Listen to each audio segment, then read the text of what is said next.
Hello mga kaibigan! Nandito na naman tayo para sa bagong update sa ating baybaying West Philippine Sea. Good news uli po sa ating bansa sa bagong ugnayan ng Japan at Pilipinas sa pakikipagsundo sa Philippine-Japan Security Pact. Siguradong sasakit na naman ang ulo ng China dito at ang mga pro-China. Nandito po si Idol Dante Meravillas. Para ihatid ang mga balitang ito, pakisubscribe na rin ang kanyang channel para sa mas malawak na pagbabalita. Halina at ating pakinggan ang kanyang pagtalakay sa isyu na ito. So malapit na tayo mga kababayan na magkaroon ng security pact with Japan. At yung ating Senado, nangako po na ipapasa nila itong Philippines-Japan Security Pact. Yung tulad ng military agreement natin sa Amerika. Malamangan niya Mr. Maravillas, lalong umasim yung pakiramdam ni Maudigs. Talaga pong aasim yung mga pro-China politicians dito. O yan po yung balita ngayon. Senate vows to ratify Philippines-Japan Security Pact para kasama na natin yung Japanese warship sa pagpapatrolya dito sa West Philippine Sea. Side by side mga kababayan with our American partner. Checkmate niya Mr. Maravillas yung barkada ni Maudigs. Yung China. Checkmate po. Hindi sila ngayon makapurma, mga kababayan. Magaling yung ating Pangulong yan ang tunay na political strategies. Genius po yung ating Pangulong Bongbong. Pero Mr. Maravillas, minamalit ng mga DDS. Yung mga DDS man lang ko. But before ko mga kababayan ibigay sa inyo yung full story, click subscribe muna dito sa ating YouTube channel and hit the notification bell para lagi po kayong updated sa mga kaganapan dito sa ating bansa. Like and share na rin po ninyo ng ating video para marami yung makapanood. At huwag na rin po ninyo mga kababayan na skip yung ating mga commercial ads para tuloy-tuloy lang yung pag-unlad ng bagong Pilipinas. Meantime, para po doon sa mga naghahanap ng malinis at spacious fitness gym, bisita lang po kayo sa aming Colossal Fitness Gym. We also offer Grab car rental with our brand new 2023 model Toyota Innova. Also accept booking for those who are planning to travel via PAL and Cebu Pacific. Bills payment for Meralco and PLDT, etc. Yung Colossal Fitness Gym po, matatagpuan sa 3rd floor, Security Bank Building, Lanco Business Park, Legazpi City, Albay. Para sa inyong mga inquiries, hanapin lang po ninyo yung aking anak, Jilon Maravillas. Contact number niya po, 0966-802-0949. Ayan po mga kababayan yung aming Colossal Fitness Gym and Padangat rent a car, Grab car. Diyan po yung opisina namin at yung gym, 3rd floor po ng Security Bank Building. Okupado namin pati yung roof deck kaya kami yung pinakang malaki na fitness gym mga kababayan dito sa Albay. O yan po ang loob. Napakalinis niya mga kababayan. O yan naman po yung aming brand new Toyota Innova sa amin pong rent-a-car business. O yan po. Para komportable po kayo sa inyong mga travel. Ayan po yung aking anak. Ayos! So ito na yung mga aksyon na ginagawa ng ating Pangulong Bongbong Marcos para hindi makapurma yung mga Chinese. So we are engaging our regional partners tulad ng Japan po. So sabi diyan, itong proposed reciprocal access agreement or RAA with Japan is as good as ratified para po kay Senate President Juan Miguel Zubiri, who cited the importance of joint military drills as provided under the deal to amplify the shared commitment of Japan and the Philippines para masiguro po yung stability dito sa Indo-Pacific region.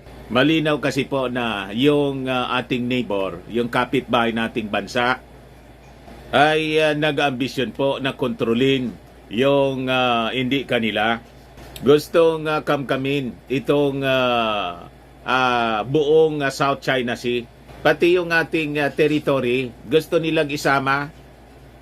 Pinamihasa po kasi ng previous administration. Ang rason yan mga kababayan, nagluklok tayo ng mga leaders na suportado ng China. Mula pa nung panahon ni Kurikong, matagal na po tayong inambisyonan ng mga Chinese. Kunwari, binabarkada po tayo, winikin po nila, ginulo nila yung ating politika rito. Kaya nagkagulo noong panahon ng ating Apulakay, President Ferdinand Marcos Sr. Yun ang totoo niyan. Ang ginamit po nila si Cardinal Sin, Chinese. At iniluklok nilang leader, Chinese. Pinalit mga kababayan, di man nanalo si Corico. Nangagaw po ng power. Hanggang ngayon, ganon yung kanilang ambisyon. Gaya itong mga destabilization, balita ng destabilisasyon, ay malamang sa malamang may hand mga kababayan yung China. Kasi yung nakaupo po, Marcos uli, yung anak ni Apo Lakay. Malamang anya Mr. Maravillas, tama yung mga theories mo. Talagang tama po. Kaya gusto nilang i-destabilize. Kasi nga po, yung ating Pangulong Bongbong Marcos, dumikit po sa Amerika. Dati man po tayong dikit sa Amerika kasi parehas po yung ating ideology. Democracy po tayo. And we have our mutual defense treaty. Kaya ingat po tayo dito sa mga traidor na umaali-aligid sa ating Pangulong Bongbong Marcos. Kaya tama po ito na mga direksyon na tinatahak ng ating gobyerno. So we engage our regional partners tulad ng Japan. So sabi diyan, Subiri made a promise in an interview at the House of Representatives where visiting Japanese Prime Minister Fumio Kishida addressed the Philippine legislature in a joint session. So maganda po itong mga steps, mga moves, mga kababayan na ginagawa ng ating gobyerno. So sabi diyan, yung Senado na tasked under the 1987 Constitution to ratify the country's treaties will deliver the required 16 votes or 2/3 majority in the chamber to get the RAA approved. Sabi po ni Subiri, the deal would be Japan's first with a member of the Association of Southeast Asia Nations in the third this year after similar pacts with Australia and Britain took effect. Sabi po ng report ng Kyodo News. So ibig sabihin po, may parihong security pact yung Japan with Australia saka with Britain. So sabi diyan, the Philippines is entering into security deals with defense allies amid China's increasing aggression dito po sa South China Sea. Ngayon, mga kababayan, nilinaw po ni Japanese Prime Minister Fumio Kishida na ito ang niyang ginagawa namin na upgraded security ties with the Philippines. Lalo na niya itong desisyon to start talks on a possible reciprocal access agreement, yung parang tulad ng Mutual Defense Treaty po sa Amerika, yung tawag dito sa Japanese Defense Agreement, RAA po. Kung may MDT po tayo, Mutual Defense Treaty with America, ito tatawaging RAA. So ang ibig sabihin, Reciprocal Access Agreement po. Ito hindi man directed to any country. Ganon. Siyempre, hindi man yun sasabihin ng Japan. Pero, naintindihan naman yun ng China. Di ba? Kasi hindi man ito po maiisip ng Japan na makipag-defense treaty sa atin kung hindi sila naging agresibo. Trinetin niya yung mga neighbors kasi. Tayo rito at yung mga karatig bansa natin sa ASEAN, pati yung Japan. may problema din sila kasi sa China, yung mga Japanese. May territorial din po, territorial conflict doon sa East China Sea, malapit sa Japan. Sabi dyan sa balita, while anya Japanese Prime Minister Fumio Kishida already noted that the international order is already under serious threat, Japanese Foreign Ministry Press Secretary Maki Kobayashi made it clear that the agreement anya only aims at increasing the Philippines' resilience and capacity as it is situated in a very important sea lane. It is not anya destined to a specific country, sabi ni Kobayashi. Hindi man anya namin tinutumbok yung China. Ganun lang po. Pero malinaw po yung statement ni Kishida sa harap ng Congress kahapon. Sabi diyan sa balita, in his historic speech before a joint session of the Philippine Congress on Saturday, Kishida said the international community is currently at a historic turning point and the international order based on the rule of law anya that we have taken for granted is under serious threat. Malinaw po na ang dahilan po yung pagiging agresibo ng China. The international community is also facing complex and interrelated challenges such as climate change and infectious diseases. Under these circumstances, we cannot afford to have the world be divided based on ideologies and values. Sabi po ni Kishida, itong mga disaster, climate change issues, mga kababayan, cover man lang po ito. Para yung sa Amerika po, na para daw sa paganda, sa saklolo, in case of yung mga natural calamities. Kaya we have the itong visiting forces agreement. Cover man lang po yan ang mga kwento.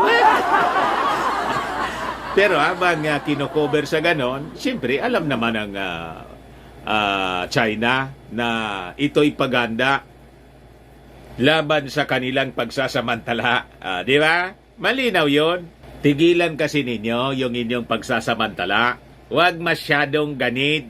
Kaya natuwa naman yung ating Kongreso, yung Senado at saka House of Representatives sa naging pagbisita, mga kababayan, ni Kishida sa ating bansa. Sabi nga po ni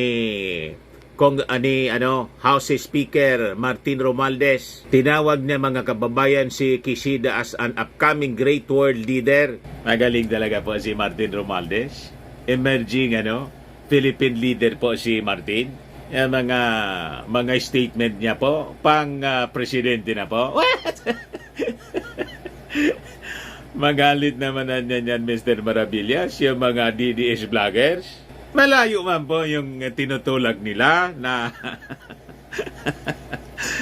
gustong gawin nilang presidente sa 2028. Childish po. Pikon. Di ba? Hindi bagay po sa Palasyo Malacanang. Palaaway. Di ba? Wala man lang pong statement nga sa pagbisita ni Kishida. Baka hindi niya Mr. Maravillas na invite doon sa palasyo nang magbisita si Pungano. Sige man kasi ang tantrums. Pero tingnan ninyo, mga kababayan, si Martin Romualdez, mga world leaders yung kasama. Talaga niya, Mr. Maravillas. Tama yata yung mga sinasabi niyo ng tinitraining ng ating Pangulong Bongbong, yung kanyang pinsa na si Martin. Hindi ba obvious, mga kababayan? Siya yung laging kasama sa mga foreign travels. Biglang napahigpit yung aking pananalita. Kahit po sa iyong pag-iikot sa pagtulong mga kababayan ng ating Pangulong Bongbong Marcos sa distribution ng mga smuggled rice. Ang laging kasama po si Martin. Di ba? Si Inday nga man kasi po, dumidistansya. Siya man lang yung nagdidistansya po. O, nandun sa tuktok ng bundok. Habang tutok sa trabaho, yung magpinsan. Tingnan ninyo itong statement ni Martin Romualdez. House Speaker Martin Romualdez personally gave a glowing compliment to Japanese Prime Minister Kishida Fumio after the special joint session of Congress. Kahapon po, I told him after his speech at the legislative lounge that we always thought of him to be an upcoming world leader and a statesman. Yan po si Martin Romualdez.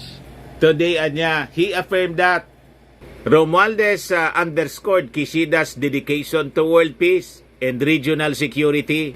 This even as international order was under serious threat, as described by the Prime Minister in his speech. And yet, he had the compassion to speak about projects being downloaded here in the Philippines, sabi po ng speaker. And in fact, he's on his way to inspect construction sites where there will be some of the rail projects. The House Speaker was referring to Kishida's visit to Metro Manila Subway project depot site sa Valenzuela City po.